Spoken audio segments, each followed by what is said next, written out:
to it.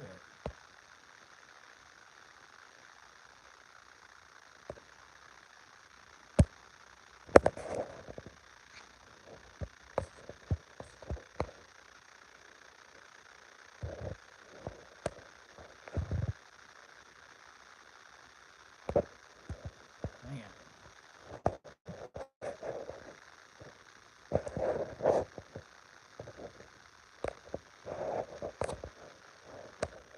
Okay. Try to get a cool screen going. Hey, what's up, buddy? Oh, cool. Finally. How you doing today? Thanks for asking. Um, it's been laid on my heart just to give it a shot, give it a go at trying to explain Numbers chapter 12. So it might be a boring video for you. I don't even know if I'm going to make through this. I don't have any notes. It's extemporaneous. I'm just going off the cuff. But the reason I choose Numbers chapter 12 out of the Torah is because there's a lot of videos on it, and they all make a few major blunders or mistakes with this thing, and they don't seem to know really what's going on. It's just one of those chapters to where everybody's got an opinion, and nobody seems to know what's going on. So I figure I'd put this video up and out there, and after obviously I shoot this live, I will, if it works out enough and I don't embarrass myself trying to go through this thing, then maybe someday somebody will check it out, and if I pull it off right, they'll they'll be able to figure out what's going on, and they won't be led into a bunch of confusion, I guess. I am having a beer, so I'm a little bit on the buzzed side too. So I don't know how that's going to work out. Like I say, I have very few or no notes at all. I might have had jotted a little note. So, anyways, Numbers 12 is about a little after a year since they departed from Egypt. And after they had the Mount Sinai experience. They had the Mount Sinai experience about 50 days after the crossing of the Red Sea, and then they had the big experience. Now, and we know that because in just before the night that they left, they had the Passover. And when they had the Passover, they left, and then they waited about 50 days, and then they had the Mount Sinai experience. And after that, they travel for about one more year, and then they have the second Passover, the first Passover that they celebrate while in the Sinai, and that shows up in chapter 9. Shortly after that, we see that Moses is dealing with a bunch of riffraff that's complaining that they don't have anything but manna to eat, and they miss the eating of meat in the belly. And Moses is at that time exhausted because he's dealing with, let's say, I don't know, they estimate 2 or 3 million. I don't know if the numbers could even be a metaphor, it's possible, but they left with 603,550 people that they ended up counting in a census that were between the ages of like 20 and 50. Men that were strong, that could bear the sword. And obviously, some of those had wives, maybe more than one. They had children, a lot of them. They had older people with them. So generally, people come up with a number between 2 and 3 million. That's why you hear these numbers. Now, at this point, Moses has dealt with them all alone as the solitary teacher, really like the rabbi. He's dealt with them as the solitary person who is hearing God and then relaying what God has to say. The people heard the voice of God, but only through the Ten Commandments. After the Ten Commandments, they had the elders approach Moses and ask him, please do not let us hear the voice of God anymore, because it's so extreme, basically. I'm adding those words, that if we hear it anymore, we're going to die. Moses says, do not be afraid that you're going to die. But God is only trying to get you to fear him, but don't fear the death of the body, because he's got you. But then you'll pass this on to your children and you won't forget. Because if people only have warm and fuzzy feelings for God when temptations come along, obviously it's easy to kind of say, well, I love God, but I don't fear him. When temptations become really harsh and strong, it's easy to kind of go off of the path and say, I'll get back to you, God, later. I know that you and me, we got an understanding together. We love each other. So God wanted the Israelites to fear him rather than just love him, you know? So anyways, that's kind of where we're at here. It's a year after the Sinai experience at the mountain. And think of the mountain as like a wedding canopy. You know, they call it the huppah. In the Jews call it the huppah. The crossing of the Red Sea and seeing the dead bodies on the shoreline, that was like, and then there was that song saying God is a man of war, a master of war.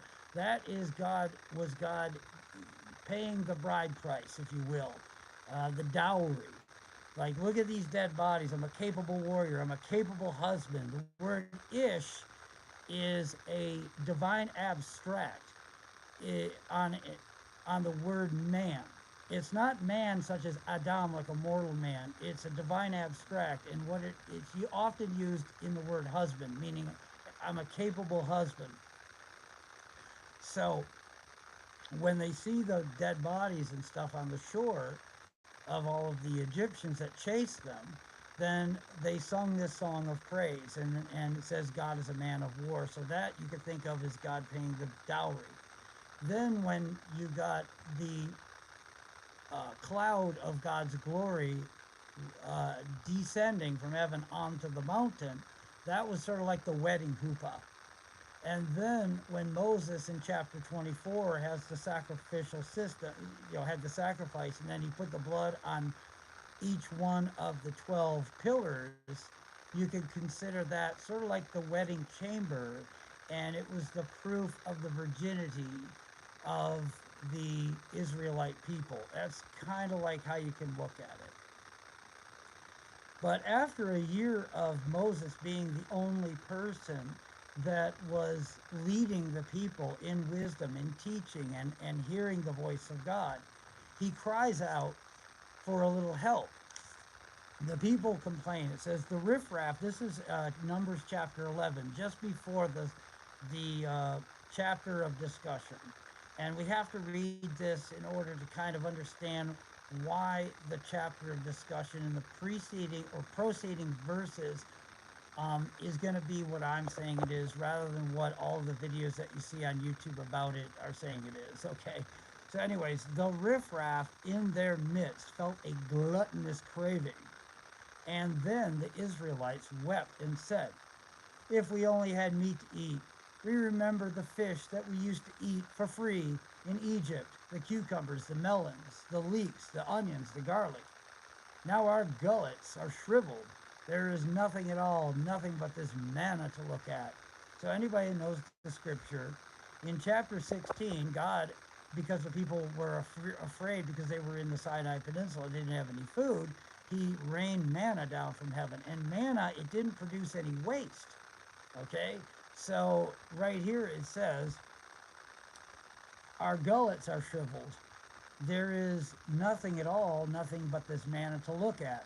And then it goes into to describe the manna. Now manna was like a coriander seed, and in color, it was like bdellium. I don't know what color that is. The people would go about and gather it, grind it in millstones, and pound it in a mortar, boil it in a pot, and make it into cakes. It tasted like rich cream. When the dew fell on the camp at night, the manna would fall upon it. Okay, so anyways, moving on. Moses heard the people weeping, every clan apart, each person at the entrance of his tent. The Lord was very angry, and Moses was distressed. Here's the key: Moses was distressed. And Moses said to the Lord, why have you dealt ill with your servant? And why have I not enjoyed your favor, that you have laid the burdens of all this people upon me? Did I conceive all this people? Did I bear them? And that you should say to me, carry them in your bosom, as a nurse carries an infant to the land that you promised on oath to their fathers? Where am I to get meat to give to all this people when they whine before me and say, give us meat to eat? I cannot carry all this people by myself, for it is too much for me. If you would deal thus with me, kill me rather, I beg you, and let me see no more of my wretchedness. Then the Lord said to Moses, gather for me 70 of Israel's elders, of whom you have experience as elders and officers of the people, and bring them to the tent of meeting, and let them take their place there with you. I will come down and speak with you there, and I will draw upon the Spirit that is on you and put it upon them. They shall share, and that's the key. Remember this: they shall share the burden with you, and you shall not bear it alone. That you'll have to remember. Sharing the burden, not bearing it alone. And say to the people, purify yourselves. That word is key too. Purify yourself for tomorrow, and you shall eat meat. For you have kept whining before the Lord, saying, if we had meat to eat, indeed, we were better off in Egypt, and so on and so forth. Okay? Good. Now Moses went out and reported the words. Okay, Moses went out and reported. I'm skipping a little bit here to get to the point that I'm trying to make. Moses went out and reported the words of the Lord to the people he gathered. He gathered 70 of the people's elders. Okay, so each one of the 12 tribes had elders that were capable of being pretty good leaders. People who are capable of understanding, how to, judge in the camps when there was ever problems and complaints. Okay? So he gathered 70. So Moses didn't have to do it alone, because Moses was doing it all by himself. So he gathered 70 elders and stationed them around the tents, the tabernacle. Then the Lord came down in a cloud and spoke to him, and he drew upon the Spirit that was on Moses and drew it from Moses and then put it on the 70 elders. And when the Spirit rested upon them, they spoke in ecstasy, but they did not continue. Okay. Now, in the King James, it will say they did not cease. And it's interesting that they choose to interpret it that way. The reason they say they did not cease is what the King James is trying to convey. Because remember, we're getting this translated from Hebrew to English. The King James is trying to convey that the elders did not cease from being the judges of the nation. And at this point, this Sanhedrin that we hear about a lot, even in the New Testament, you hear about it. The Sanhedrin was 70 elders, and it started here. And every generation, as one died, it would pass to another. And there was always a Sanhedrin of judges. And these judges were people to where this spirit that came from Moses, was drawn from Moses onto the judge. That spirit came from God, okay? So when Moses spoke, it wasn't just Moses. In chapter 3, when Moses is saying, don't pick somebody else, don't pick me, because I have a speech impediment, God says to him, I will be with your mouth, okay? So when Moses spoke, it wasn't just like the body of Moses was just a vessel, but the words that come out of Moses was literally from God. So we fast forward into the future with this Sanhedrin, if it was a legitimate Torah observant uh, judge, that you had to go because you had a civil suit, civil case, a question about law, question about ritual or whatnot, then it wasn't the judge that was actually speaking because he had a lot of knowledge in his brain. He was, hey Matthew, nice to see you. He was speaking with the help of God. So we're talking about this. God was with the mouth of the judge. So I'm saying all that to give an explanation to why in Exodus chapter 21, verse 6, as well as in chapter 22, verse 7 and 8, we see that now the King James does render this judge. Okay, but it's actually not. If you go into the Strong's Concordance and you see the actual Hebrew word used, you will see that it's Elohim. So judges of Israel, if they are part of this Sanhedrin, are they have the spirit that was on Moses. They drew it from Moses and put it on these people. And this Sanhedrin continued from generation to generation to generation until it was eventually dismantled. Sometimes it went off of the path and it was obviously crooked, and sometimes it was, they tried their best. Like Jehoshaphat and stuff, he started a really good Sanhedrin, and some other people, you know. But I said all that to say that Moses went out and reported the words of the Lord to the people. He gathered 70 of the people's elders and he stationed them around the tent. I'm in Numbers 11, by the way, for Matthew. Then the Lord came down in a cloud and spoke to him, and he drew upon the spirit that was on Moses and put it on the 70 elders. And when the spirit rested on them, they spoke in ecstasy. Now, I'm reading out of the JPS Tanakh, but they did not continue. Now, I want to make something clear. If you are a King James only person, it will say they did not cease. And that's very interesting that the King James chooses that, because it's, in one aspect, they didn't continue to speak in ecstasy, and they did not speak like Moses did, to where they were always in contact with God. They only were speaking when it was absolutely necessary, when there was a case at hand that came up to them, okay? So the King James is right in saying they did not cease, but this is right in saying they did not continue, meaning they didn't speak in prophecy all the time. They were able to go back to their wives and live in tents with their wife, all right, like in a marriage.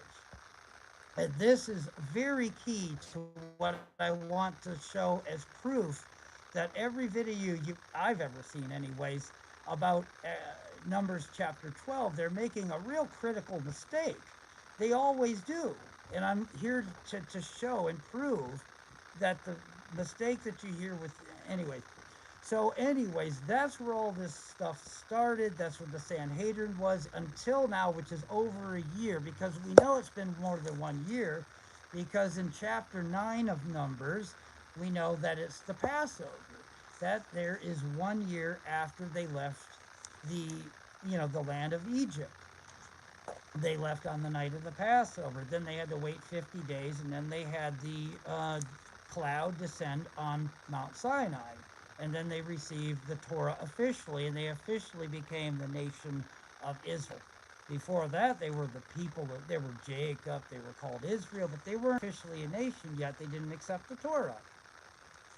Okay, so here we are in chapter 11, which is after the Passover. So we know this is after a year. Now here is where all of the critical mistake kind of happens with all of these videos that there's every time you see a video on chapter 12, they make a certain critical mistake. And we just seen that there was 70 elders that were given the same, that were given a sort of prophecy. They could be judges. And they were actually referred to as Elohim. Whenever they were judging, God was with their mouth, so they called him Elohim. So in the King James, they will refer to them as judges in chapter 21, verse 6 of the book of Exodus, and in 22, verse 7 and 8 of the books of Exodus. They're called judges, but in Kings. But the word uses Elohim. So Elohim is with their mouth, and that's why, you know, they their judgment was the same as if you're hearing the voice of God in a way, even though they were just people. Their bodies were irrelevant. They were just vessels used for the word of God because they asked never to hear God's voice again lest we die. So they were afraid. So God, respected that and just gave them judges because Moses wanted help with the whole thing because you're talking a lot of people involved in the camp. Okay, here we are in chapter 12 of Numbers, and this is the topic that I wanted to discuss. Okay. When they were in Hazeroth, Miriam and Aaron spoke against Moses because of the Cushite woman he had married.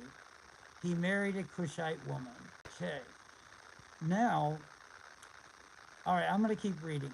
They said, "He has the Lord spoken only through Moses? Has he not spoken through us as well?" The Lord heard. Now Moses was a very humble man, more so than any other man on earth. Suddenly the Lord called to Moses, Aaron, and Miriam, "Come out, you three, to the tent of meeting." So the three of them went out. The Lord came down in a pillar of cloud, stopped at the entrance of the tent, and called out Aaron and Miriam. The two of them came forward, and he said, "Hear these my words. When a prophet of the Lord arises among you," this is like a real big verse. A lot of people get into this one, okay? "When a prophet of the Lord arises among you, I make myself known to him in a vision. I speak to him in a dream. With my servant Moses, he is trusted throughout my household. With him I speak to mouth, plainly and not in riddles, and he beholds the likeness of the Lord. How then did you not shriek against my servant Moses?" Still incensed with them, the Lord departed. As the cloud withdrew from the tent, there was Miriam stricken with snow white scales. When Aaron turned toward Miriam, he saw that she was stricken with scales. And Aaron said to Moses, "O my Lord, account not to us the sin which we committed in our folly. Let her not be as one from the dead who emerges from his mother's womb, and so half eaten, with the flesh half eaten away." So Moses cried out to the Lord, "O God, pray heal her." But the Lord said to Moses, "If her father spat in her face, would she not bear her shame for 7 days? Let her be shut out of the camp for 7 days, and then let her be readmitted." So Miriam was shut out of the camp for 7 days, and the people did not march on until Miriam was readmitted. After that, the people set out for Helen camp in the wilderness of Paran. Okay, so I read the whole thing, and it's only like, 15, 16 verses? Okay, so I want to start out with the Miriam and Aaron's against Moses because of the Cushite woman he married. He married a Cushite woman. Now, I want to make a note. This is the first thing to really take note of, is this is not Miriam and Aaron, a quote from them saying, "He married a Cushite woman." This is a narrative that the Torah is saying. So the Torah is saying this, and if there's like quotes, then that's a translator doing that, rather than this is just narrative from the Torah. What they were saying is amongst each other, and Miriam, we know, is actually bringing this up because it says Miriam and Aaron. So we got Miriam first. Thank you, Matthew. Miriam was first and Aaron was second. So we know that it was Miriam that brought it up and voiced it. And the complaint was, has the Lord spoken only through Moses, and has he not spoken through us as well? Okay, so what this is going on is they're not complaining because he married a Cushite woman, and this is the crucial mistake that everyone makes. Everybody says they're complaining because she was a Cushite or an Israelite, or complaining about a complexion of her skin and so forth. This is absolutely couldn't be further from the truth. The fact of the matter is because this happened after the previous chapter, chapter 11, after Moses received all the help he needed to bear the burden of the camp in matters of judgments and prophecies and so forth, and he was given these 70 elders to help bear the burden. This is brought up after that. So for over a year, yes, Moses was on his own bearing the burden of the entire camp, as far as being the rabbi, the teacher, the judge, and so forth, and the prophet. Then you have the 70 elders, Miriam and Aaron are speaking against because of Cushite woman that he married. And that is because up to this point, from the time they purified themselves in chapter 19, a 3-day purification, staying separate from their wives, so that they can be at the foot of the mountain and hear the voice of God. From that point on, Moses lived separately from his wife because he had to be in a constant or perpetual state of ritual purity, because he was always speaking with God on behalf of the entire community, the entire nation. So at this point, after he receives this help from God, that we read about in chapter 11, from the 70 elders, they're the Sanhedrin. This is where the beginning of Hadron started. This is where it started at. Then Miriam is saying, "Okay, Moses, why are you still living separate from your wife?" This is the crucial mistake everybody's not seeing. They see it as like Miriam and Aaron are complaining because he married some Cushite woman, as it says in chapter 12, verse 1. That's not what's happening at all. They're saying, now that you received the help, you got 70 other people, they share the burden. Your wife has been living as a divorced woman, but without the writ of divorce, without the writ of divorce. So she's living separate from you. And it's understandable because you have taken the burden of the entire community was on your shoulders alone, and it was up to you to relay what God had to say to us, and you were also the one you were the one alone who had to deal with all of the civil issues. But now that you got the Sanhedrin set up, it's time for you to stop taking on more piety than is appropriate for you, and you now have to go back to the tent.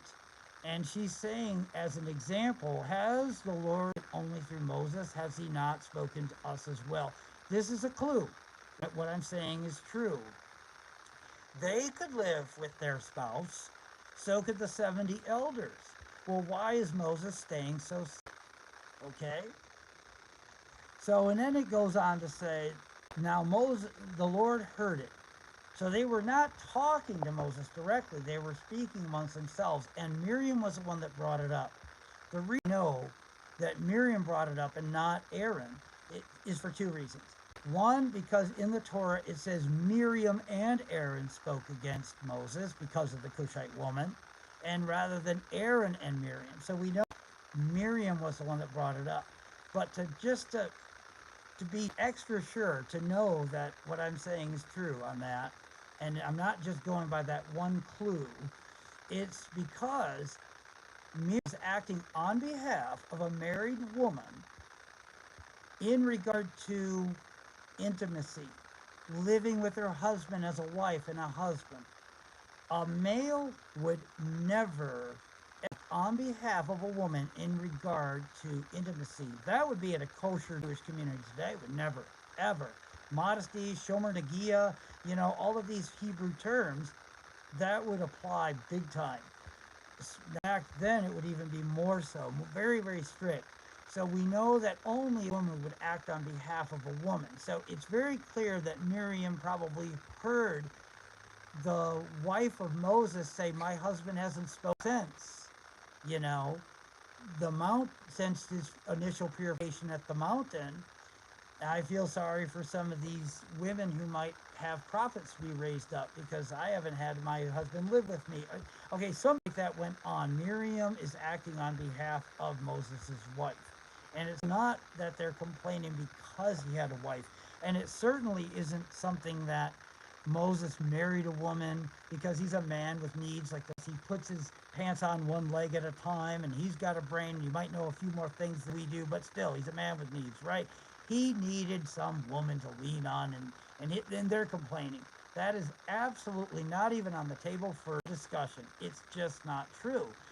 What Miriam is actually doing is acting on behalf of Moses' wife in regard to intimacy. He's living separate. He is in a perpetual spiritual purity, which keeps you living separate from your wife. And the reason is very clear. In the proceeding verses, we will see. Okay, so the Lord came down in a pillar of cloud. Now, we know that the only time they heard the voice of God was on the mountain. And we know in chapter 23, God sends a messenger, his own angel, and the angel has got the name of God in him. Okay, so we know that this is God's messenger being sent. I am sending, this is Exodus chapter 3:20. I am sending an angel before you to guard you on the way and to bring you to the place that I have made ready. Pay heed to him, obey him, do not defy him, for he will not pardon your offenses since my name is in him. Okay, so what this is like a king's seal. Back in the ancient times, the king would dictate writing, and they would be the king's words.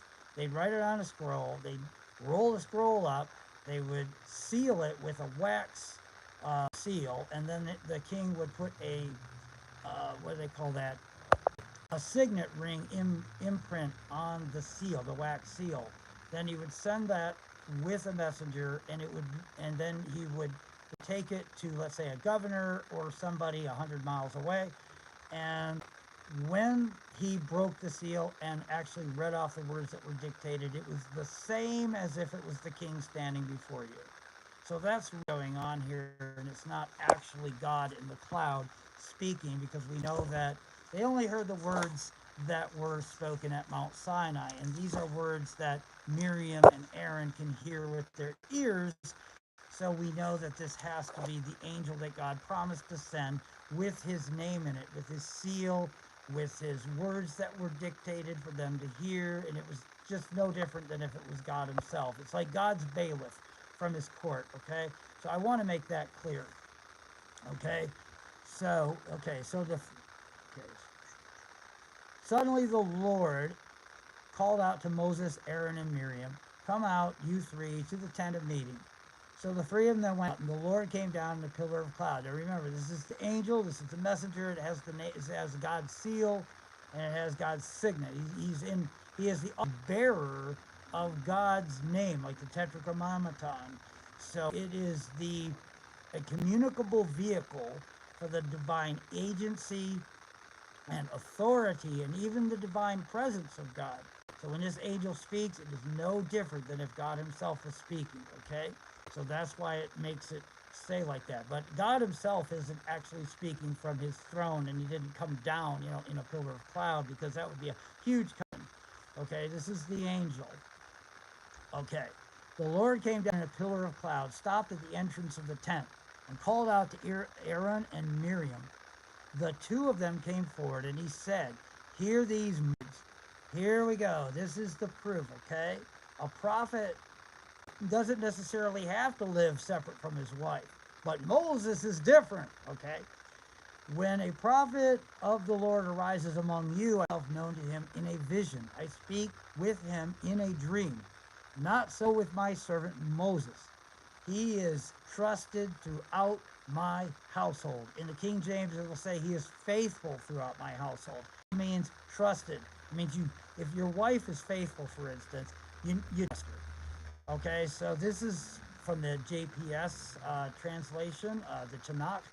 Okay, so not so with my servant Moses. He is trusted throughout my household.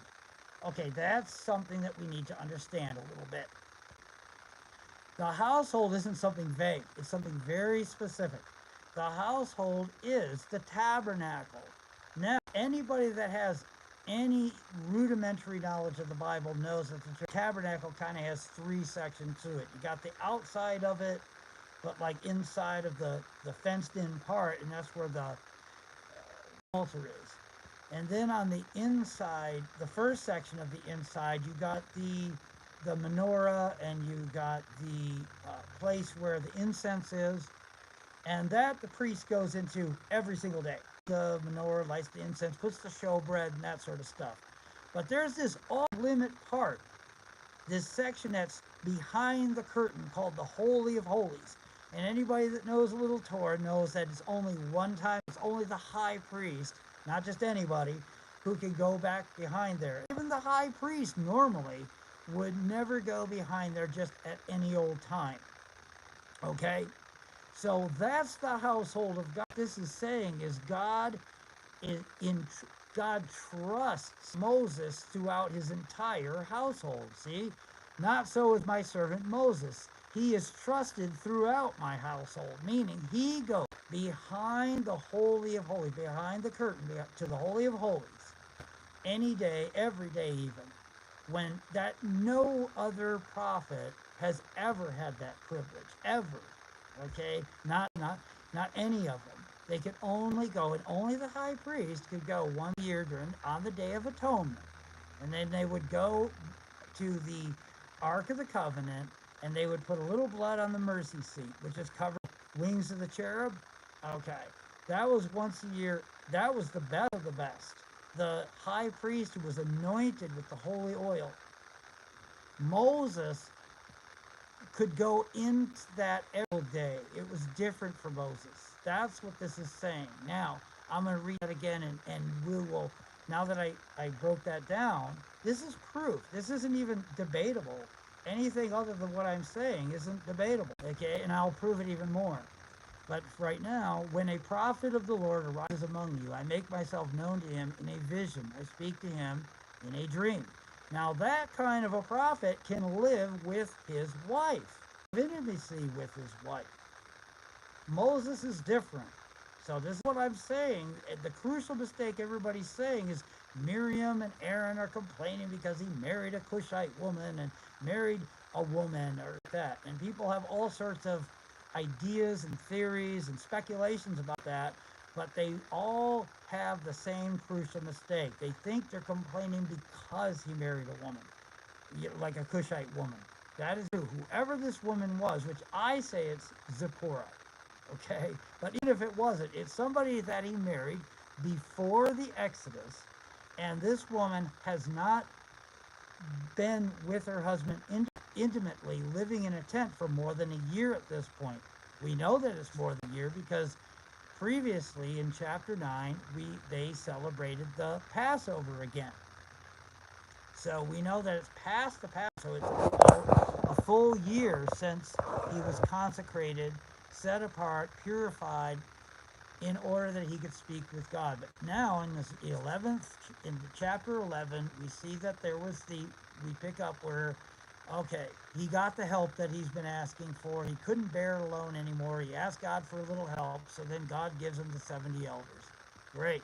We're at that point. Then we see chapter 12, Miriam and Aaron spoke against Moses because of the Cushite woman he had married. He married a Cushite woman. That's the crucial mistake where everybody starts out going, that they were complaining because he married the woman. That's not true. And they have all sorts of speculations and theories.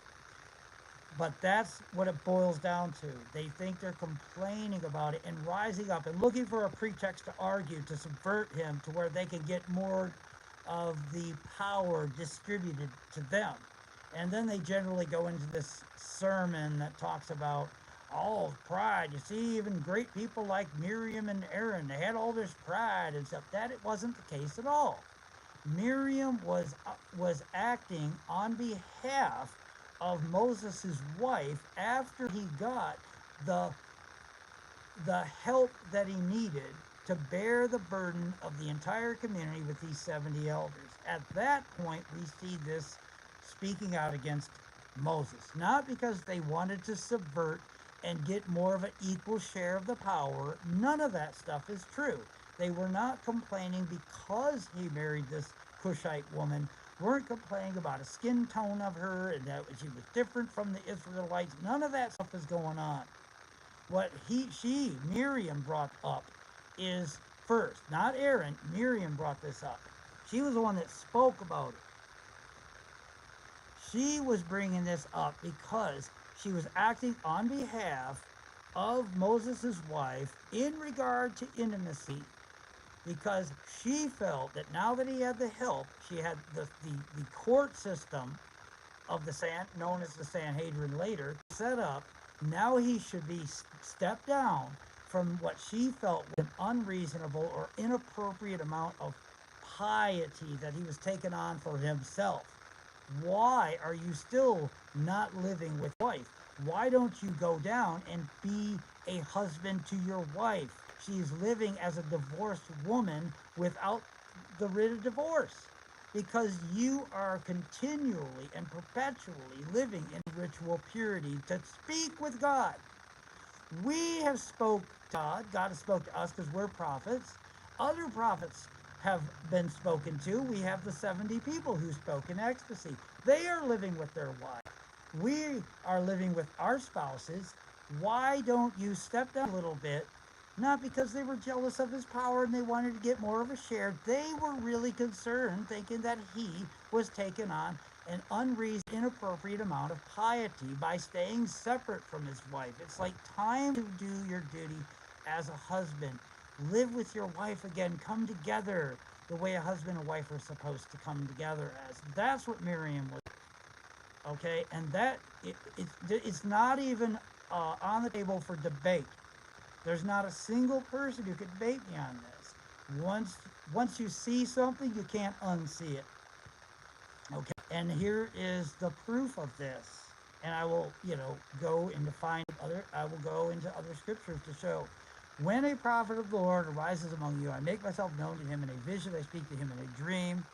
Got it. So those kind of prophets certainly can live with their wives and be intimate, as long as they're keeping, the right, the kosher standards of a marriage, So I may not so with my servant Moses. He is trusted throughout my household. Now I explain what that is. That means he is, unlike the prophet, he could go behind the curtain to the Holy of Holies every single day.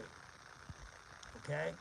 Not so with my servant Moses. He is trusted throughout my household. Remember, the household that's being is the tabernacle. That means behind the curtain, the Holy of Holies. With him speak mouth to mouth, plainly, not in riddles. And he beholds the likeness of the Lord. How then did you not shrink, speaking against my servant Moses? Okay? Now, to show what this is really talking about, give some details, we will go to chapter 25 of the book of Exodus. And I'm going to start with, this is about the construction of the Ark of the Covenant. Okay, 25 verse 10, they shall make an ark of acacia wood, 2.5 cubits long, 1.5 cubits wide, and so on and so forth. You'll overlay it with gold. You shall make the cover of pure gold, 2.5 cubits long. You'll make 2 cherubim of gold, make them of hammered work at 2 ends of the cover. Make 1 cherub at one end of the other cherub, and okay, to where the cherubs, have these what is this? Wings, and they face each other. And you'll make them of one piece. The cherubs shall have their wings spread out above, shielding the cover with their wings. They shall confront each other, the faces of the cherubim being turned toward the cover. Place the cover on top of the ark after depositing inside the act of the Ark of the Pact, which I will give you. So take the 2 stones, put them inside the ark. Now here's the key. And this is behind the curtain in the Holy of Holies.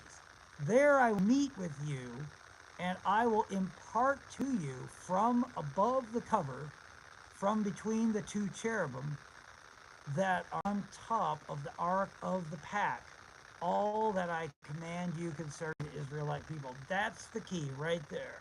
See that?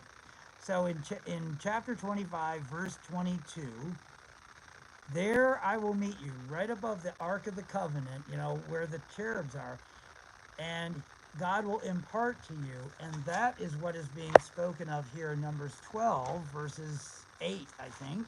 7 or 8? Numbers 12, verses 7 or 8. Okay?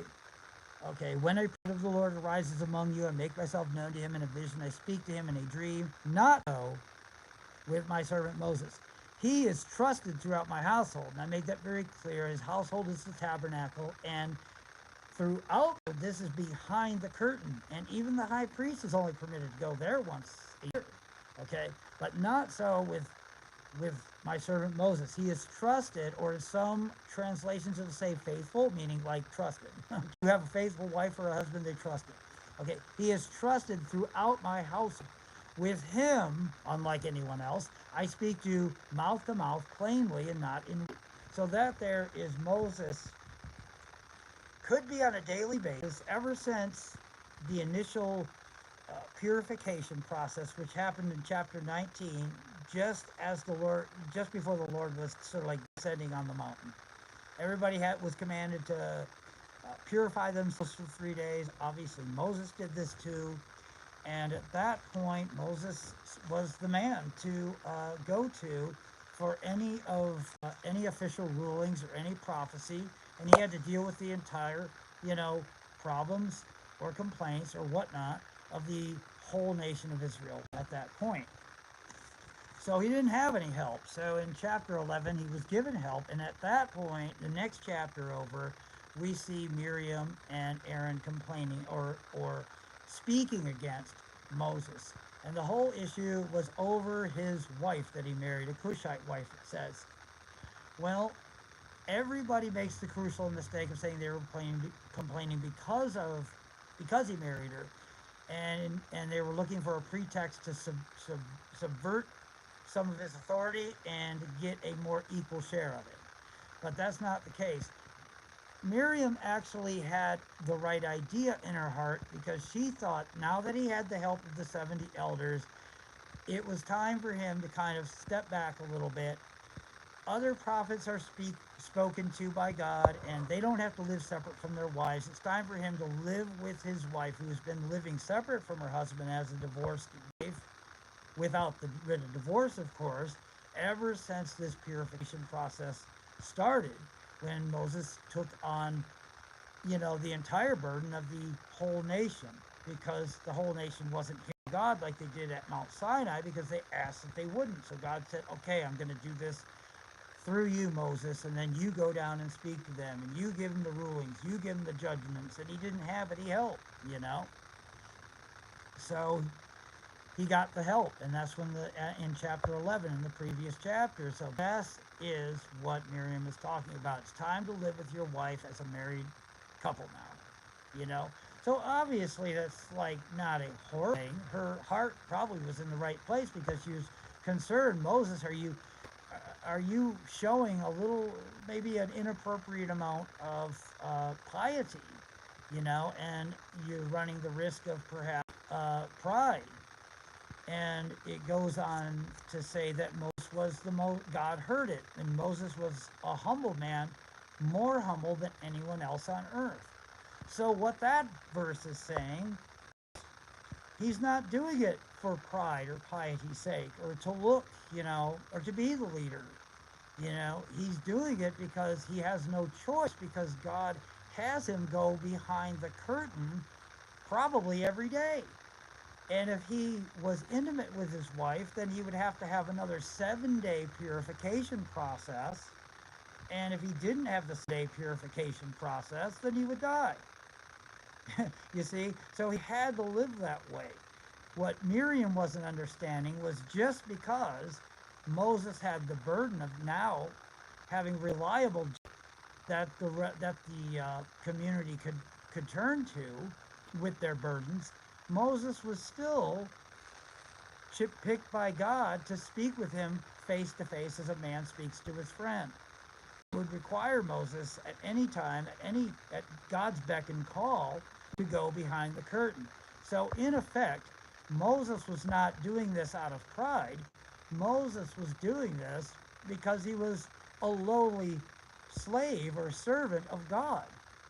Okay, and he had to stay that way. He was very humble. That's what Moses was, a humble man, more humble than anyone. That means that he realized he was just a humble servant of God. He wasn't living separate from his wife because of an unreasonable or inappropriate amount of piety, so that he could continue with his position or something like that. And he wasn't running some risk of pride, which that's what Miriam was starting to think. I mean, he's got the help. He's got the Sanhedrin. We got judges positioned throughout all the 12 tribes. Moses doesn't need to be called on all the time. We're prophets. I've been a prophet. My brother Aaron's been a prophet. There's 70 prophets there. God spoke to them. They can live with their wives. I can live with my husband, and so forth. Why does Moses continue this, what she perceived an unreasonable amount of piety? And God, came down to correct. Because if Moses didn't continue in this, then for sure he would have had to go through a 7-day purification process just to go behind that curtain. And that just wasn't reasonable. So who is Moses going to be subservient to? His wife, the community, the insults, or the suspicions that maybe he was taking on more piety, from his sister or his brother, being a silent supporter of this idea? Or was he going to continue to just be a lowly servant of God? And he had to be a lowly servant of God for the sake of the people, So we see here that there was 2 stages of purification, and this proves my point that this is why Moses had to live separate from his wife. Moses came down from the mountain. This is Exodus chapter 19, verse 14 and 15. And this is the proof of that purification process. In Exodus 19, verse 14 and 15, Moses came down from the mountain to the people and warned the people to stay pure and wash their clothes. And he said to the people, be ready for the 3rd day. Do not be separate from your wives. And a lot of that has to do with modesty, with thoughts, It could be a purity issue when it comes to, let's say, menstrual cycles or whatnot. It wasn't because women are unclean. It's just that when men and women mix, there is impurity that enters the mind of a man. It's just the way it is, okay? And sometimes women are, going through menstrual cycle or the counting of the days, It's not because women are, delegated to subordinate states, and it's really not that kind of stuff at all. It's just a matter of ritual purity and purification of the body, the mind, the soul, and so forth, in order to be able to stand near God in any way. Because there is interference between man and God, heaven and earth, and in order to get clear that interference, there has to be some kind of a ritual, stricter separation, purification process. It's just reasonable, that's all. So anyways, that is the first, and Moses obviously went through that. And then in chapter 20, Moses was confronted by the elders after this 10 commandments was given to, you go and speak with God, and we won't hear the voice anymore, and then you come down and convey whatever he tells you. We will do whatever he says. We've already heard these 10 commandments. We hear it again. We can't take it anymore because it was just that, impressive, I guess. So Moses tries to ask him not to do that. Why can't everybody hear the prophecy like I do? They said no. Moses alone goes and hears it. So at that point, he goes and hears the rest of the commandments up to chapter 24. And then in chapter 24, verse 15, we see that Moses ascended the mountain, and the cloud mountain, the presence of the Lord abode on the mountain, and the cloud hid it for 6 days. On the 7th day, God called Moses from the midst of the cloud, and then God came even closer. pardon, Moses came even closer to God. Okay, so what's going on here is there was a 7-day purification process that allowed Moses to, in order for Moses to be purified, he could go near God. And after the tabernacle was built, behind the curtain would have been that nearness to God. And that's what this is all about. So at this point, Moses was in perpetual state of ritual purity to where he could be very, very near to God, unlike any prophet, and he could hear the voice. And as we see here in chapter 19, you were not allowed to be, you know, intimate with your wife or living in the same tent with your wife if you were going to go through that level of purification. You know, and he said to the people, be ready on the third day and do not go, you know, live separate from your wives for 3 days.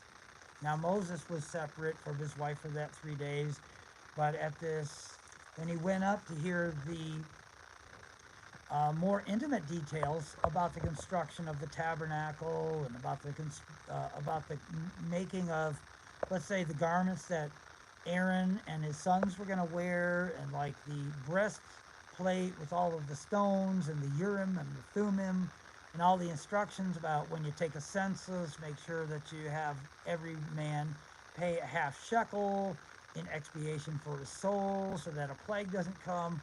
And certain people would be raised up by God with certain gifts to make certain things. These were real intimate details of the Torah that he had to come closer, nearer to God's holy presence in order to receive. And at that point, Moses was very, very close. More so than when God was speaking the Ten Commandments on the mountain. Moses was close. So were the people. But the people were told to go back to your tents, dwell with your wives. Moses will do the rest of this on his own. And at that point, Moses was separate from his wife. And a whole year later, in the book of Numbers, verse 12, we see that Miriam is raising a complaint and saying, you married a Cushite woman, okay?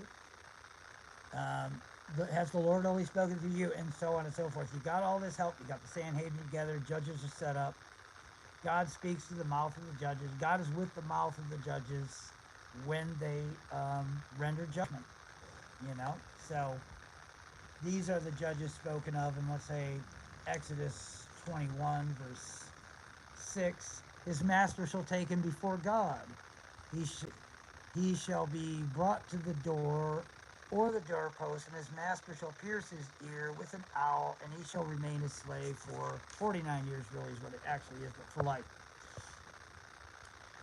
And here's Exodus chapter 22, 7 and 8. If the thief is not caught, the owner of the house shall dispose before God. It's the judges. So this is Elohim.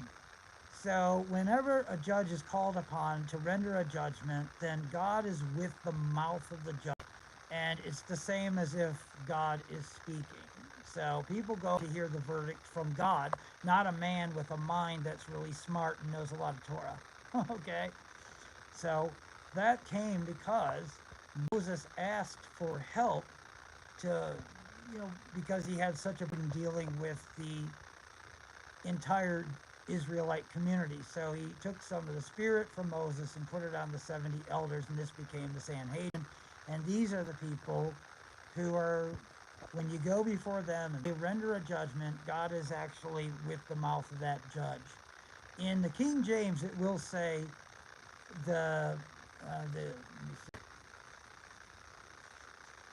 okay, the case of both parties shall come before God. That's what it says. Elohim is really the words, but in the King James, it'll render it judge. But it really is Elohim. If you actually Strong's Concordance and you look up the word God, or the judge actually, in the King James, in Exodus 22, verse 7 and 8, and chapter 21, verse 6, you will see it says Elohim. So this is what it's all about. And that's what Miriam was talking about, not because she was trying to undermine, because she wanted to have a little more of an equal distribution or an equal share in Moses' power. Usually when people come up with this and they read through this thing, that's the crucial mistake that they're making. And they will usually trail off into some kind of a sermon like, watch out for pride, for even the best of them had pride, so let alone us, you know. But that's not what it is. It wasn't because Miriam was right and she wanted some kind of an equal share. She literally was concerned and acting on behalf of the wife of Moses, who was living as a divorced woman away, separate from her husband Moses, for more than a year now. And Moses had help now, so it was time for Moses to kind of go and live with his wife. What's wrong with that? So she thought she had good intentions. Okay, it wasn't because she had pride and arrogance. Aaron could not have been the one that brought that up, because she was acting on, this was on behalf of his wife over the the topic of intimacy.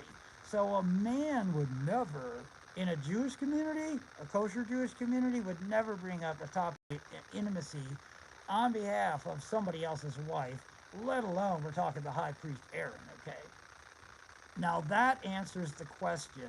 I say that and bring that up as to why a lot of people say, well, why is Miriam punished with what is usually rendered as leprosy as a punishment for 7 days? Why is she punished? Look at what happens to strong and assertive women in the Bible. That is not it at all. That is so skewed. It's pathetic.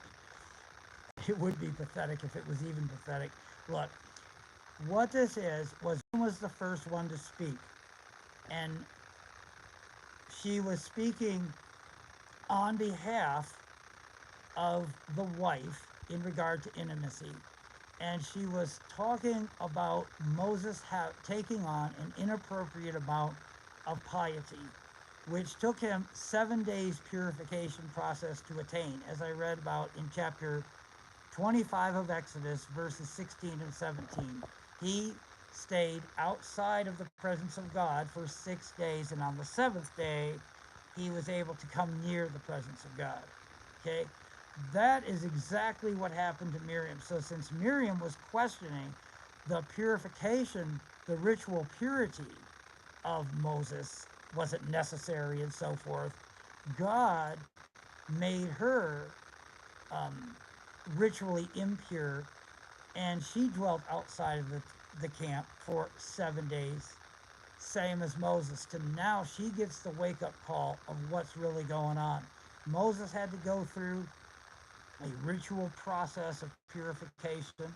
Now she is going to go through a 7-day ritual process of purification to re-enter the camp. It's the same as, it's sort of like a parallel, a bookend, if you will, to chapter 25, verses 15 and 16, with Moses' ritual purification process. And that is really the whole entire story in a nutshell. And chapter 12 is definitely way more than meets the eye. There's a lot to be said here. Now there's an argument, is the Cushite woman Zipporah? Or is it some other woman? You know, that I personally am of the opinion that she is Zipporah. Even though it says that Zipporah was from Midian, that he met Zipporah in Midian, while after Moses left Egypt, he from Pharaoh, after he killed his his Egyptian, he ran from Pharaoh because he got snitched on, and he ended up at the well, and there were 7 women there. They were hassled by some shepherds. He took up for them. They went back home to their father Ruel and said, an Egyptian stood up for us. And he says, well, why don't you bring him back to the house for something to eat? Let me thank him for sticking up for my daughter. So he was the priest of Midian. So although it says he was the priest of Midian, it says in other places that he was a Kenite. And Kenites actually became the ancestors to the Rechabites. It's kind of interesting. They were always friends of Israel. And it turns out that the Kenites were perhaps, I believe they were Cushites and not Canaanites. The strongest concordance will tell you that they were Canaanites, because they are mentioned alongside the Canaanites in chapter 15 of Genesis. So the Kenites go back pretty far. What I say, because he says that this is a Cushite woman, and she is the daughter of a Kenite named Ruel, who at times, once was called a Midian. Other times he was called the priest. He was a nomadic, he was a member of a nomadic tribe called the Kenites, who I believe were descendants of Cush. Cush was a territory, and it wasn't just Ethiopia. It was Ethiopia. It included like Put and Sheba and Sudan and Libya, okay, and even a little bit of southern Egypt. So it was an area, and which included, yeah, sure. So, you can't, like the King James will say, married an Ethiopian. It's not really, you can't really say that. It was actually a Cushite. If you look in the Strong's Concordance at the Hebrew word, it says Cushi. And I say it was a territory. It definitely included, Ethiopia. But it also included like Sudan and Put and Libya, and, even Sheba, and even the southern part of. So, right, I believe there was a nomadic tribe that was one of the Cushites, and this was the Kenites, and Ruel was a member tribe, and his daughters, and it makes it clear. The reason it brings up the topic of Cushite woman in chapter 12, verse 1. I think it's very important to say, why does it bring it up? Why does it say it? Because most people are thinking that Zipporah was a Midianite because that's where she was the daughter of the priest of Midian. So we assume that she was a Midianite, but she doesn't necessarily, it doesn't mean that she was a Midianite. Okay? Perhaps she was a Cushite and she was a slave of Ruel. Who knows? But regardless, I believe that this is Zipporah, even though it doesn't clearly state, and there is some level of speculation. But there is definitely enough connecting tissue to assume, on my part, that this is Zipporah, and not a Cushite woman who maybe previously Moses married, but it's not mentioned anywhere in the Torah except for here. There's an oral tradition of him being a great military commander in his early days when he was living in Egypt, and that he went and conquered a city in Ethiopia and married the daughter. But I think it's a made-up story in the Greco-Roman era of Judaism. And it ended up in like Josephus' Antiquity of the Jews. You could read about that, but it's just an oral tradition, and I don't believe it's true. I think it was made up in the Greco-Roman period of Judaism. But I truly believe that this is definitely the daughter of Ruel. She could be a slave, because slavery was pretty common back then. They didn't have any human services. So slavery was essentially the protection of a household and the master, or somebody who was capable, who had a lot of money and a pretty big outfit. So you could attach yourself as a slave and you could have the protection. And, a Cushite woman could have been seen as a daughter, if you will, of this man named Ruel, who was a priest of Midian. He's called by two different names. When he's called the father of Zipporah, he's called Ruel. When in a few verses down in chapter 3, verse 1 of Exodus, he's called Jethro. Now, if you look, the name Jethro means abundance, excellency, and it attaches that excellency to the priest of Midian title. So I think it's to say that he was the excellency of the priesthood in Midian, and it was definitely an idolatrous priesthood, and he eventually converted to what would now be known as Judaism, to the God of Israel, and he became friends with Israel. His offspring became friends and leagued up with Judah. We read about that in chapter 1, chapter 4 of the book of Judges. We read about them. You can trace the lineage of the Rechabites in chapter 35 of Jeremiah back to these Kenites, who trace their lineage back to the Ruel, Moses' father-in-law, who I suspect is the father of this Cushite woman mentioned. All right. Enough connective tissue for me to lead me to that conclusion rather than me just assuming things. Now, the reason I believe it mentions very clearly is because in a few chapters ahead, in like, I don't know, what, 13 chapters ahead, in chapter 21, we see that the Moabites team up with the Midianites in an act of deception. They deceive, or let me see, they conspire. That's the word. They conspire against the men of Judah, and they end up leading them into something that ends up the death of 24,000. The Midianite women are responsible for the death of 24,000. So Moses, you can't he's blemished. He's like a blemish-free person. And if it doesn't mention a Cushite woman, this is my opinion, I'm speculating here, okay? Then it will make us assume that Moses was a Midianite woman, and it doesn't fare very well, because in chapter 31 of the same book of Numbers, we see that God takes his vengeance, or gets his revenge on the Midianites, including the Midianite women. So if Moses was married to a Midianite, it might not fare so well with his, might tarnish that reputation. So it makes it really clear this is not, don't think that Miriam is a Midianite. No, not Miriam, Zipporah, pardon. Don't think that Moses' wife Zipporah is an actual Midianite woman, even though Moses met her and married her in Midian. She was actually a Cushite woman. There's that.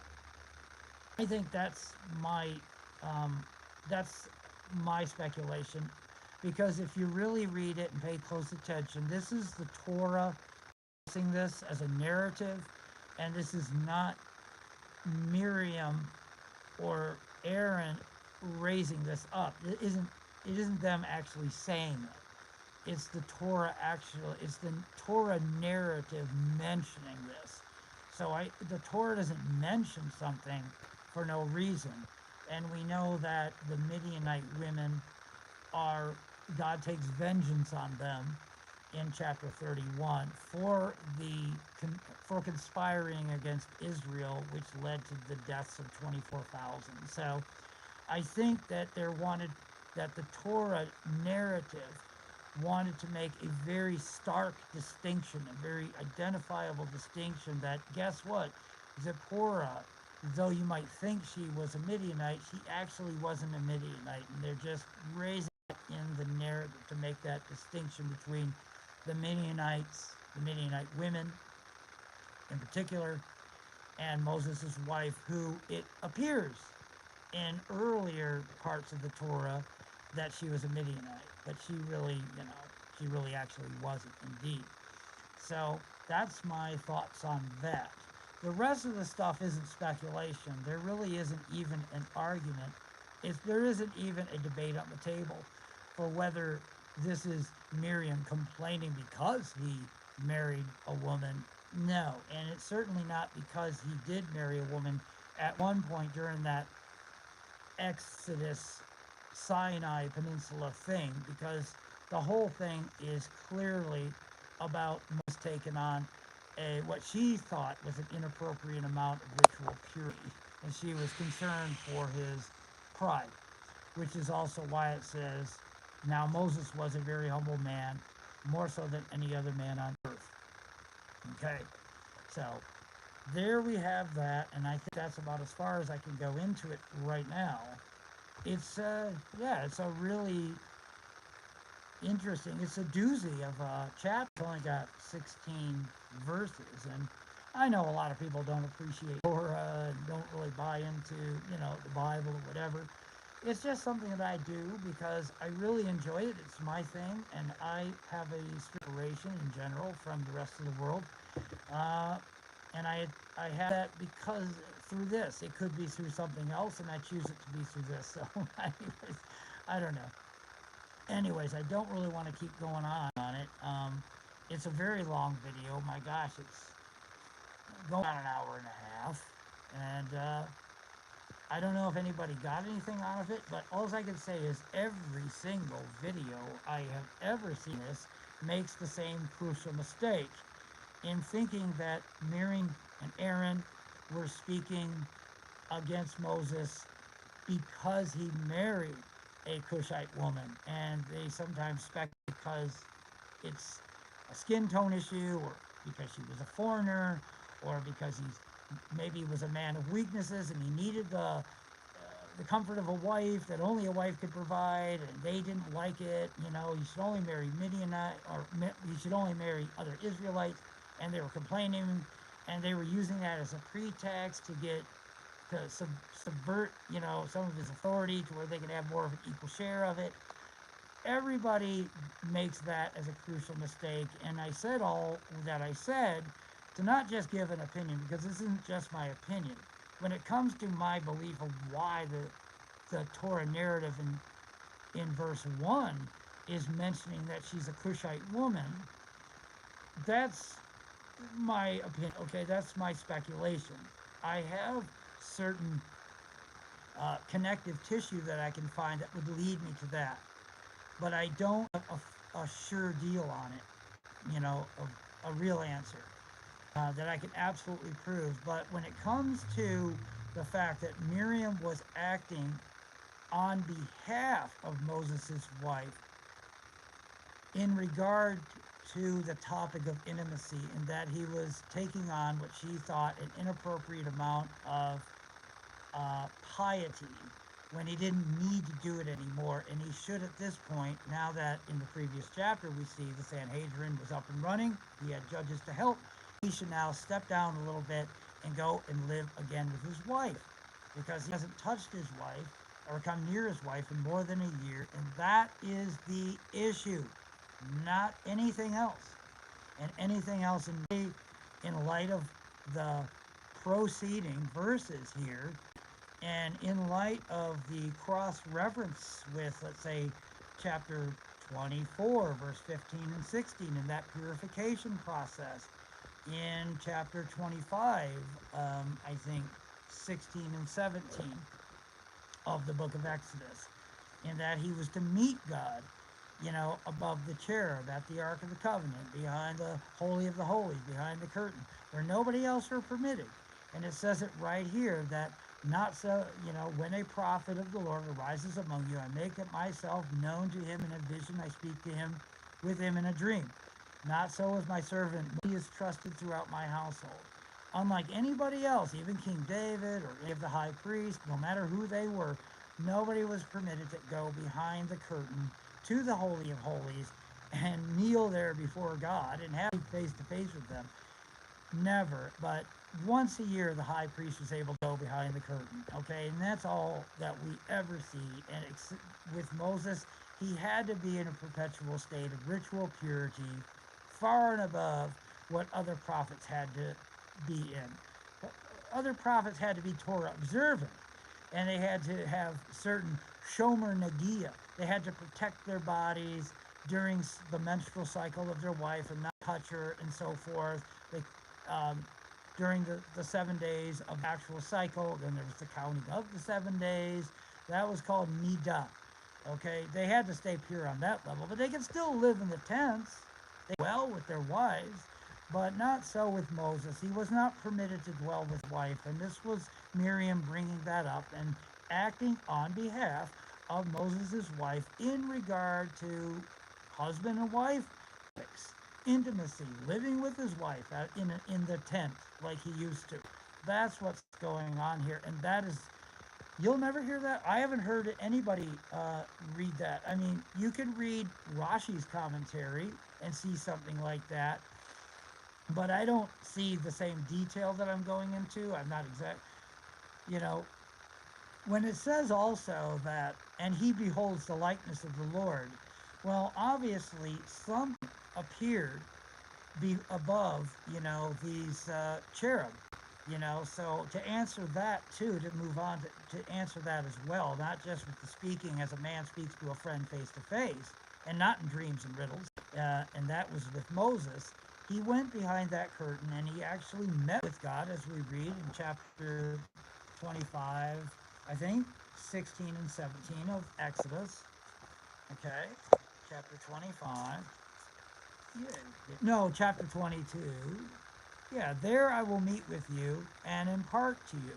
So I will meet with you, that's one, and impart with you from above the covering, from between the two cherubs that are on top of the ark of the pact, all that I command you concerning the Israelite people.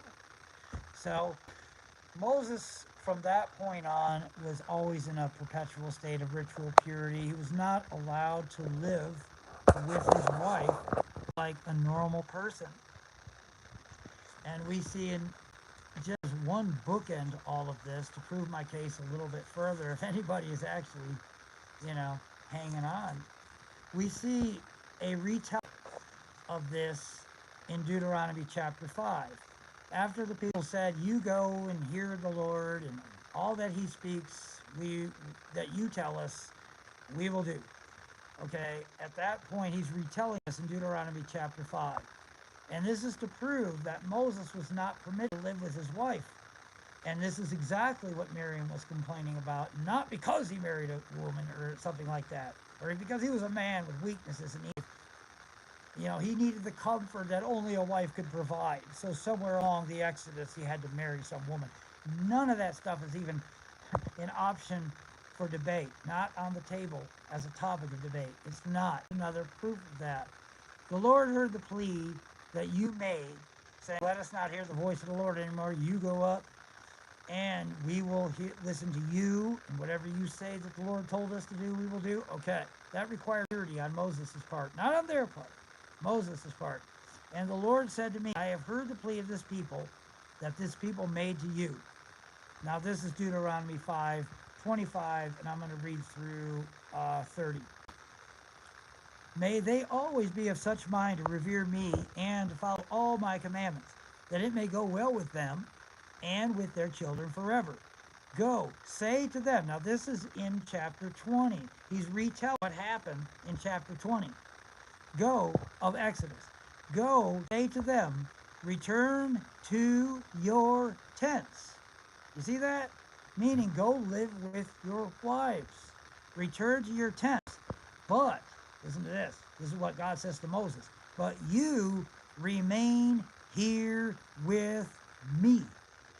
And I will give you the whole," not just what they heard on chapter 20 through 24 of the book of Exodus. No, no, no. This is the whole instruction. This is going all the way through the entire 40-year Exodus. But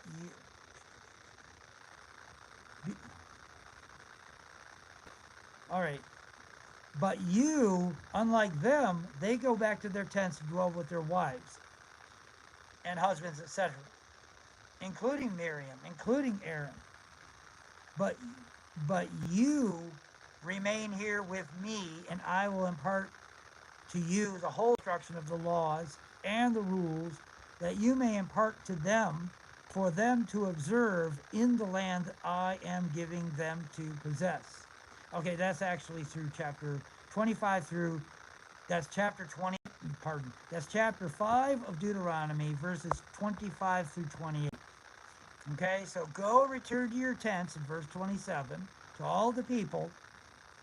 "But you, Moses, alone, remain here with me. I will give you the whole instruction," and so on and so forth. So from that point on, Moses was in a perpetual state of ritual purity. And that is precisely what Miriam was acting on behalf of Moses' wife, saying, "Maybe you can come and dwell in the tents with the rest of, like the rest of us.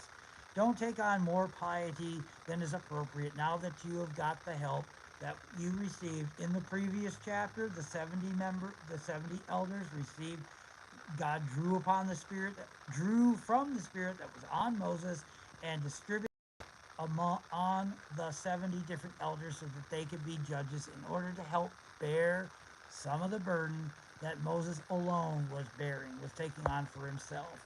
So in chapter 12, we see, following suit with that, subsequently, Miriam and Aaron raising the question, is Moses taken on more piety? Why has he not gone and dwelt with his wife like the rest of us. We've heard God's voice. Other prophets has heard God's voice, and we live with our husbands, our wives. Why not you now, Moses, that you have received the help that you were asking God to receive? Okay? That is the crucial mistake that everybody makes, saying that it's not that. They don't see that for some reason. And as the subsequent, or the proceeding verses prove, this is not just my opinion. It is not in my opinion. It can't be wrong, what I'm saying here. It's not even, a topic for debate. And the reason Miriam was the one that was punished and not Aaron was because she was the one that voiced it. She was the one that brought it up. And it was in regard to his piety, his ritual purity, his perpetual ritual purity. So she had to experience what it was like to stay 7 days in order to be ritually purified. So it was sort of like measure for measure punishment, because she was putting in question the ritual purity which he received from God on the mountain with this 6-day preparation that we see in 24 verses 15 and 16 of the book of Exodus. Exodus chapter 24 verses 15. When Moses ascended the mountain, the cloud covered the mountain. That's verse 15 of chapter 24 of Exodus.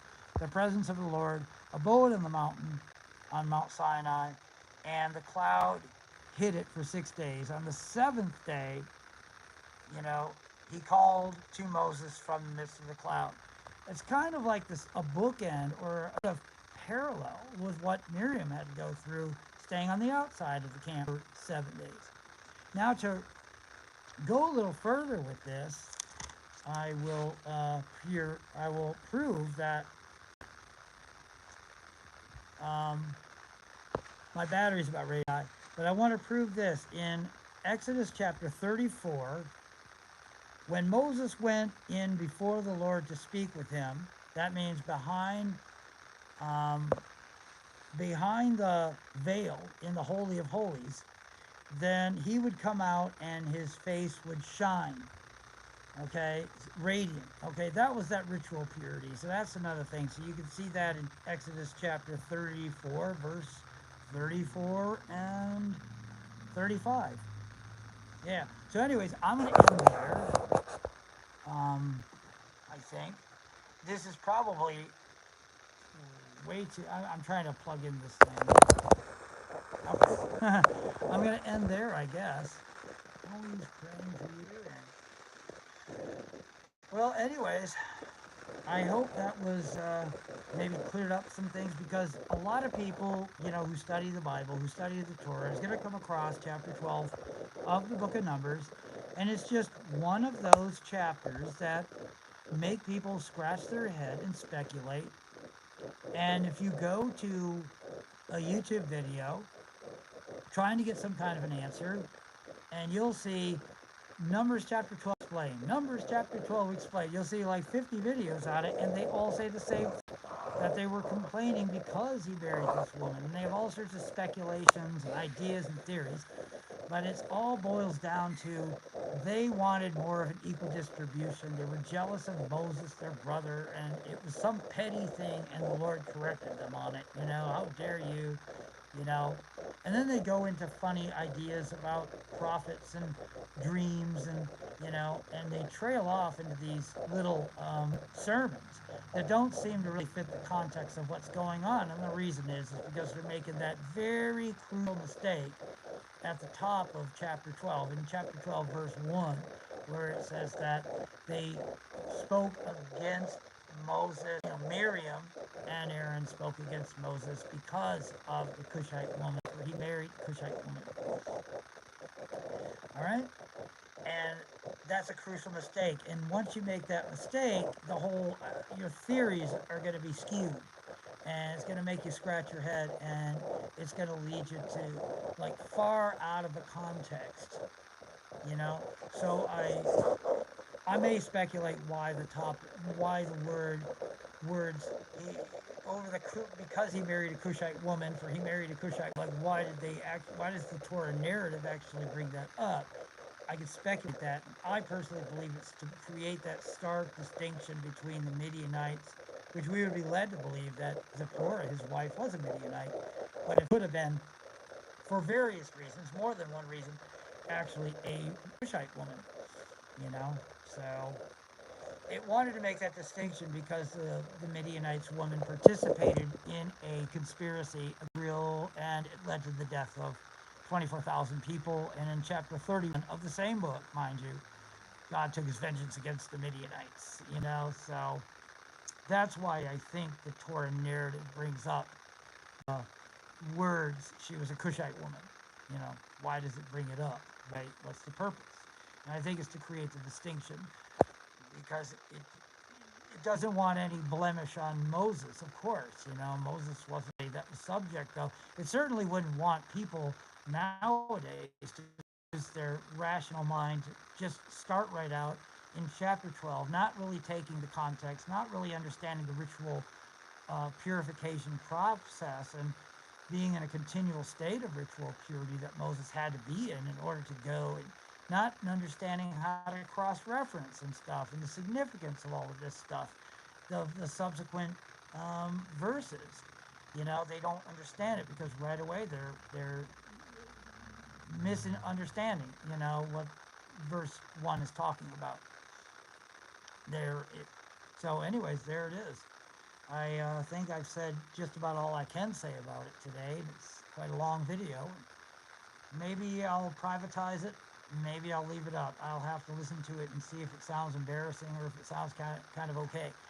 I mean, I know the highlights of this video are really good, and I'm glad. I just don't know if 90 minutes of it's going to be worth listening to.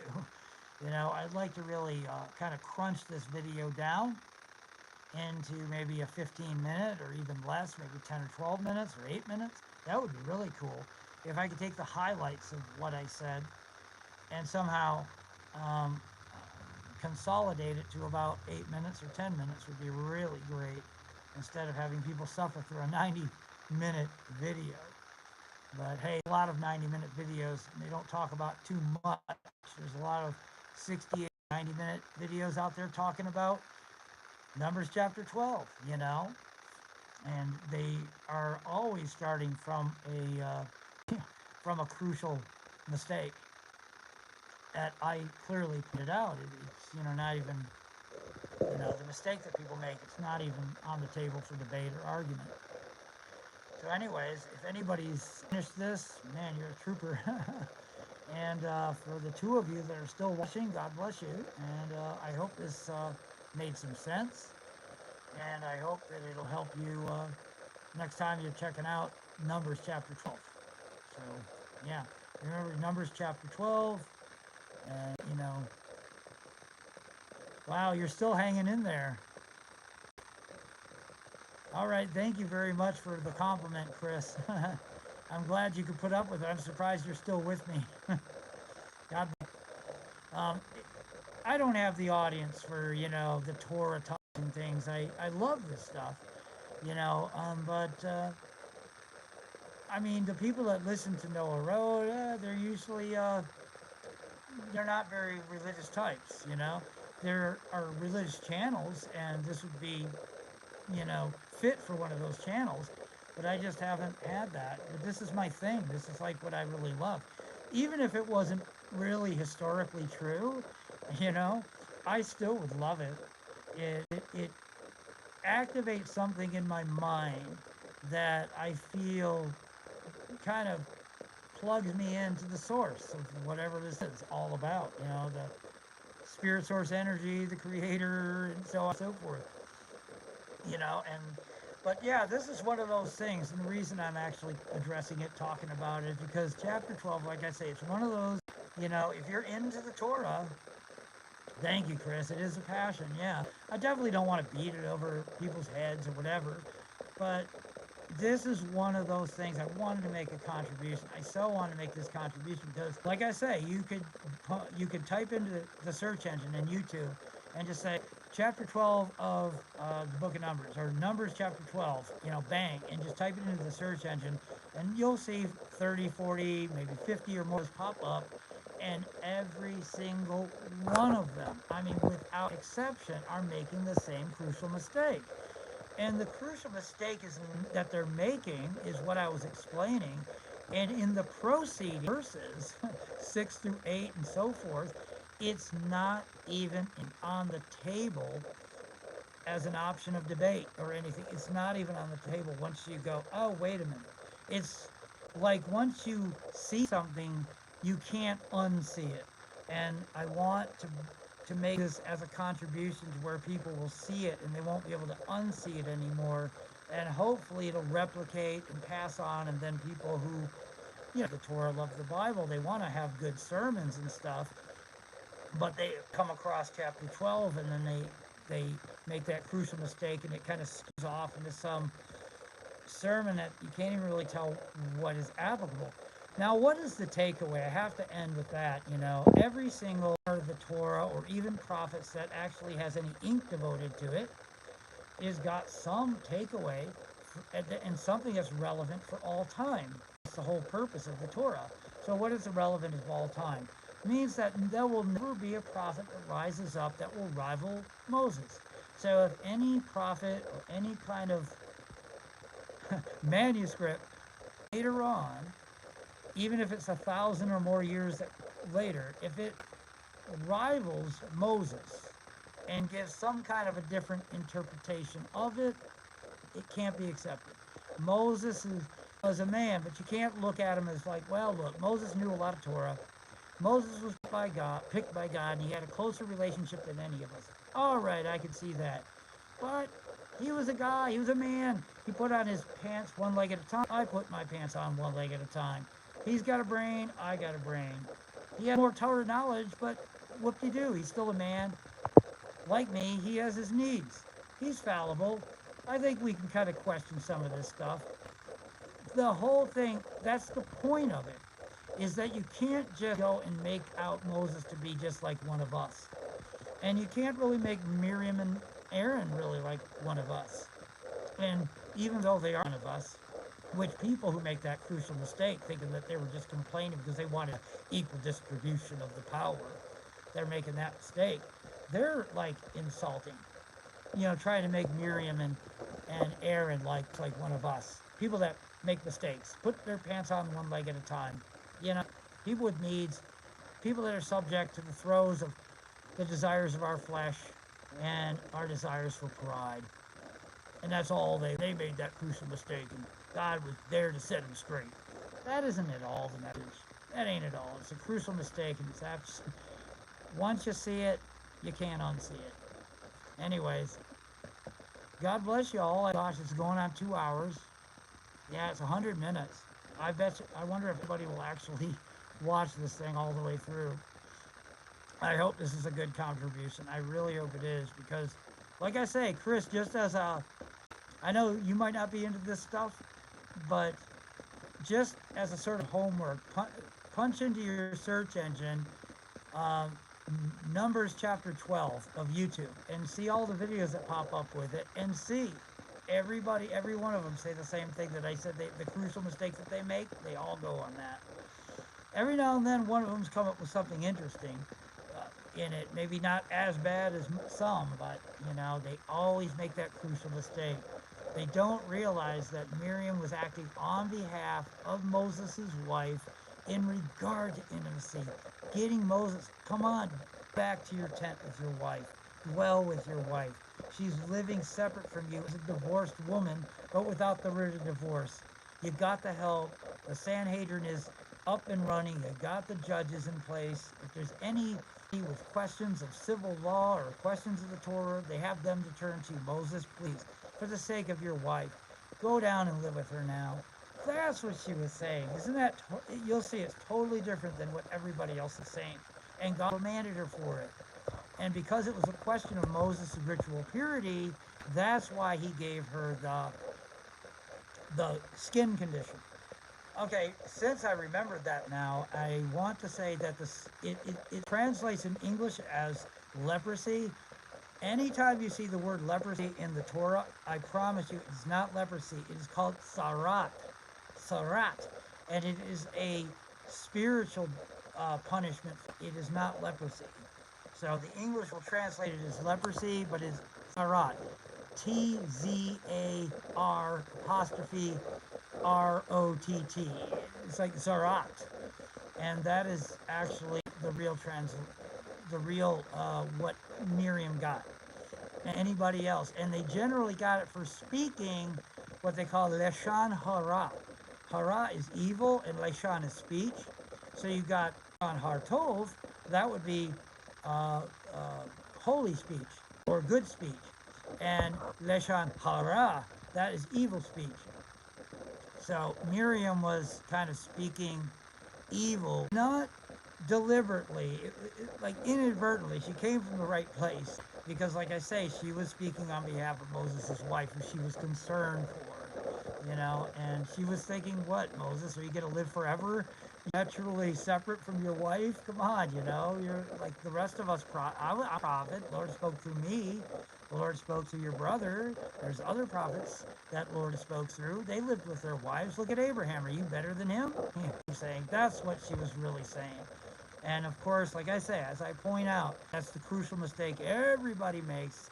If you type into the search engine, um, Numbers chapter 12 explained or that, you will see they all start out with that, and then they skew off into some, you know, sermon about pride or something, and the whole context isn't even remotely, doesn't really resemble, the real true context, pure Torah, and what it's actually saying. And that's why I wanted to say, I mean, there might be a video out there that says what I'm saying. I just haven't found it yet. It's very uncommon if there is a video that is talking about this. All right. Well, with that said, yeah, it's going on 2 hours, and God bless you, Chris, if you're still there. I think you're probably just the holdout, and I hope it wasn't too boring. So yeah, that was my Numbers 12 explanation, and thank you for watching, anybody, and you're a trooper if you hung on this far. Thank you, and God bless you, and keep in touch. Bye bye.